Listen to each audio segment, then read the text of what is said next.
സർദാർ വല്ലഭായ് പട്ടേൽ അന്താരാഷ്ട്ര വിമാനത്താവളത്തിൽ നിന്ന് ലണ്ടനിലെ ഗാറ്റ്വിക് വിമാനത്താവളത്തിലേക്ക് പുറപ്പെട്ട എയർ ഇന്ത്യയുടെ AI-171 വിമാനം ബോയിംഗ് 787-8 ഡ്രീം ലൈനർ ടേക്ക് ഓഫിന് തൊട്ടു പിന്നാലെ ദാരുണമായ ഒരു അപകടത്തിൽപ്പെട്ടു.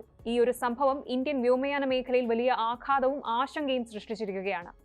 അത്യാധുനിക സാങ്കേതിക വിദ്യയുടെയും യാത്രാ സുഖത്തിന്റെയും പരിസ്ഥിതി സൗഹൃദത്തിന്റെയും പ്രതീകമായി കണക്കാക്കപ്പെടുന്ന ബോയിംഗ് 787-8 ഡ്രീം ലൈനർ അതിന്റെ വിശ്വാസ്യതയ്ക്കും സുരക്ഷാ സവിശേഷതകൾക്കും പേരുകേട്ട ഒരു വിമാനമാണ്. എന്നിട്ടും ഈ ഒരു അപകടം വ്യോമയാന ലോകത്തിന് ഒരു അപ്രതീക്ഷിത ഞെട്ടലായി മാറി. 230 യാത്രക്കാരും 12 ജീവനക്കാരും അടക്കം 242 പേർ വിമാനത്തിലുണ്ടായിരുന്നു. പ്രാഥമിക റിപ്പോർട്ടുകൾ പ്രകാരം അപകടത്തിൽ 130ഓളം പേർക്ക് ഇതുവരെ ജീവൻ നഷ്ടപ്പെട്ടതായി സൂചിപ്പിക്കുന്നു. എങ്കിലും കൃത്യമായ മരണസംഖ്യയോ അപകടത്തിന്റെ കാരണമോ ഇതുവരെ സ്ഥിരീകരിക്കപ്പെട്ടിട്ടില്ല. അപകട സ്ഥലത്ത് നിന്ന് ഉയർന്ന കനത്ത പുകയുടെ ദൃശ്യങ്ങളും യാത്രക്കാരെ ആശുപത്രിയിലേക്ക് മാറ്റുന്നതിന്റെ ദൃശ്യങ്ങളും സാമൂഹ്യ മാധ്യമങ്ങളിലൂടെ പുറത്തു വന്നിട്ടുണ്ട്. എയർ ഇന്ത്യയും directorate general of civil aviation DGCA അപകടത്തിന്റെ കാരണം കണ്ടെത്തുന്നതിനായി അന്വേഷണം ആരംഭിച്ചിട്ടുണ്ട്. കേന്ദ്ര സർക്കാർ എല്ലാ സഹായങ്ങളും വാഗ്ദാനം ചെയ്തിട്ടുണ്ട്. അഗ്നിശമന സേനയും ദുരന്ത നിവാരണ സേന NDRFും രക്ഷാപ്രവർത്തനങ്ങൾക്കായി അതിവേഗം സ്ഥലത്തെത്തി. പ്രധാനമന്ത്രി നരേന്ദ്രമോദി വ്യോമയാന മന്ത്രി രാം മോഹൻ നായിഡുവുമായി സംസാരിച്ച് സ്ഥിതിഗതികൾ വിലയിരുത്തുകയും ബന്ധപ്പെട്ടവർക്ക് ആവശ്യമായ നിർദ്ദേശങ്ങൾ നൽകുകയും ചെയ്തു കഴിഞ്ഞു. ബോയിംഗ് 787-8 ഡ്രീം ലൈനർ ബോയിങ്ങിന്റെ ഡ്രീം ലൈനർ പരമ്പരയിലെ ആദ്യ മോഡലാണ്. 2011 വാണിജ്യ സർവീസിനായി അവതരിപ്പിക്കപ്പെട്ടു. ഇരട്ട എഞ്ചിനുകളുള്ള ഇടത്തരം വലുപ്പമുള്ള ഈ വൈഡ് ബോഡി ജെറ്റ് എയർലൈനർ ഇന്ധനക്ഷമത, യാത്രക്കാർക്കുള്ള സുഖ സൗകര്യങ്ങൾ, പരിസ്ഥിതി സൗഹൃദ രൂപകൽപ്പന എന്നിവയാൽ ലോകമെമ്പാടും പ്രശസ്തമാണ്. 2009 ഡിസംബർ 15 ഈ വിമാനം ആദ്യമായി പറന്നുയർന്നത്. വിമാനത്തിന്റെ ഘടനയുടെ 50% കാർബൺ ഫൈബർ റീഇൻഫോഴ്സ്ഡ് പോളിമർ ഉപയോഗിച്ചാണ് നിർമ്മിച്ചിരിക്കുന്നത്. ഇത് വിമാനത്തെ ഭാരം കുറഞ്ഞതും ഇന്ധനക്ഷമതയുള്ളതുമാക്കുന്നു. പരമ്പരാഗത അലൂമിനിയം ഘടനകളെ അപേക്ഷിച്ച് ഈ നൂതന വസ്തുക്കൾ വിമാനത്തിന്റെ ഭാരം ഗണ്യമായി കുറയ്ക്കുകയും ഇന്ധന ഉപഭോഗം 20 മുതൽ 25% വരെ കുറയ്ക്കുകയും ചെയ്യുന്നു. വിമാനത്തിന്റെ രൂപകൽപ്പനയിൽ ഉപയോഗിച്ചിരിക്കുന്ന റാക്ഡ് വിംഗ് ടിപ്പുകളും മിനുസമാർന്ന നോസ് കോൺടൂർ വായുപ്രവാഹം മെച്ചപ്പെടുത്തുകയും വായുസമ്മർദ്ദം അതായത് ഡ്രാഗ് കുറയ്ക്കുകയും ചെയ്യുന്നു. ഇതിന്റെ ദീർഘദൂരശേഷി 7305 നോട്ടിക്കൽ മൈൽ 13550 കിലോമീറ്റർ വരെ ലോകത്തിന്റെ വിവിധ ഭാഗങ്ങളിലുള്ള നഗരങ്ങളെ നേരിട്ട് ബന്ധിപ്പിക്കാൻ വിമാന കമ്പനികളെ പ്രാപ്തമാക്കുന്നു. American airlines, British Airways, Japan airlines, Qatar Airways, United airlines, Ethiopian airlines, air India തുടങ്ങിയ പ്രമുഖ വിമാന കമ്പനികൾ ഈ വിമാനം വ്യാപകമായി ഉപയോഗിക്കുന്നുണ്ട്. ബോയിംഗ് 787ന്റെ മറ്റ് വകഭേദങ്ങളായ 787-9, 787-10 എന്നിവയുമായി താരതമ്യം ചെയ്യുമ്പോൾ 787-8ന്റെ ശേഷി അല്പം കുറവാണ്. സാധാരണ സെക്കൻഡ് ക്ലാസ് ലേഔട്ടിൽ 787-8ന് 242 യാത്രക്കാരെ ഉൾക്കൊള്ളാൻ കഴിയും.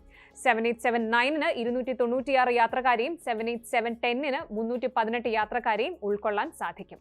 എന്നാൽ ദൂരപരിധിയുടെ കാര്യത്തിൽ 787-8ന്റെ 7305 നോട്ടിക്കൽ മൈൽ മറ്റ് വകഭേദങ്ങളായ 787-9ന്റെ 7565 നോട്ടിക്കൽ മൈലിനേക്കാളും അല്പം കുറവാണ്. എന്നാൽ 787-10ന്റെ 6330 നോട്ടിക്കൽ മൈലിനേക്കാൾ ഗണ്യമായി കൂടുതലുമാണ്. ഈ വ്യത്യാസം വിമാനത്തിന്റെ ഡിസൈനിന്റെ ലക്ഷ്യങ്ങളെ സാധൂകരിക്കുന്ന വിധം 787-8 ദീർഘദൂര യാത്രകൾക്ക് അനുയോജ്യമായ ഒരു ബാലൻസ് നൽകുന്നു. അതേസമയം 787-9, 787-10 എന്നിവ കൂടുതൽ യാത്രക്കാരെ ഉൾക്കൊള്ളുന്നതിനും വ്യത്യസ്ത റൂട്ട് ആവശ്യങ്ങൾക്കും അനുയോജ്യമാണ്.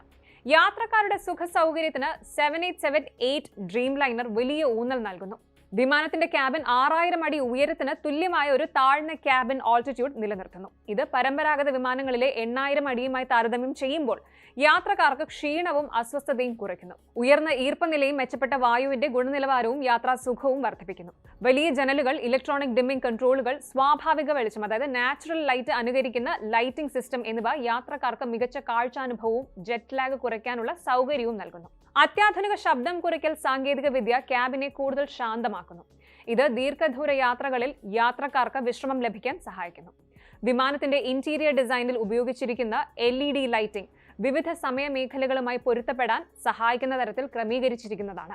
ഇനി സുരക്ഷയുടെ കാര്യത്തിൽ ബോയിംഗ് 787-8ന്റെ ഏവിയോണിക്സ് സംവിധാനങ്ങൾ അത്യാധുനികമാണ്. ഫ്ലൈ ബൈ വയർ കൺട്രോളുകൾ വിമാനത്തിന്റെ കൃത്യതയും കാര്യക്ഷമതയും വർദ്ധിപ്പിക്കുന്നു. സിന്തറ്റിക് വിഷൻ സിസ്റ്റം അതായത് SVS ഭൂപ്രദേശത്തിന്റെയും തടസ്സങ്ങളുടെയും 3D കാഴ്ച നൽകുന്നു. ഇത് പൈലറ്റിന് അനുയോജ്യമായ തീരുമാനമെടുക്കാൻ പ്രത്യേകിച്ച് കുറഞ്ഞ വിസിബിലിറ്റിയുള്ള സാഹചര്യങ്ങളിൽ സഹായിക്കുന്നു. Integrated modular avionics IMA system ഒന്നിലധികം എവിയോണിക്സ് പ്രവർത്തനങ്ങളെ കുറഞ്ഞ ഘടകങ്ങളിലേക്ക് സംയോജിപ്പിച്ച് പരിപാലനം കാര്യക്ഷമമാക്കുകയും പ്രകടനം ഒപ്റ്റിമൈസ് ചെയ്യുകയും ചെയ്യുന്നു. ഈ സംവിധാനങ്ങളാണ് വിമാനത്തിന്റെ വിശ്വാസ്യതയും സുരക്ഷയുടെയും ഗ്യാരണ്ടി ആയിരുന്നത്. എന്നാൽ അഹമ്മദാബാദിലെ അപകടം ഈ സാങ്കേതിക വിദ്യകളുടെ പരിധികളെ ചോദ്യം ചെയ്യുന്ന ഒരു സംഭവമായി മാറിയിരിക്കുകയാണ്. 2013 ഡിസംബർ 14 അപകടത്തിൽപ്പെട്ട AI-171 വിമാനത്തിന്റെ ആദ്യ പറക്കൽ നടന്നത്. 2014 ജനുവരിയിൽ എയർ ഇന്ത്യ ഈ വിമാനം ഏറ്റെടുത്തു. അപകടത്തിന്റെ കൃത്യമായ കാരണം ഇനിയും വ്യക്തമായിട്ടില്ല.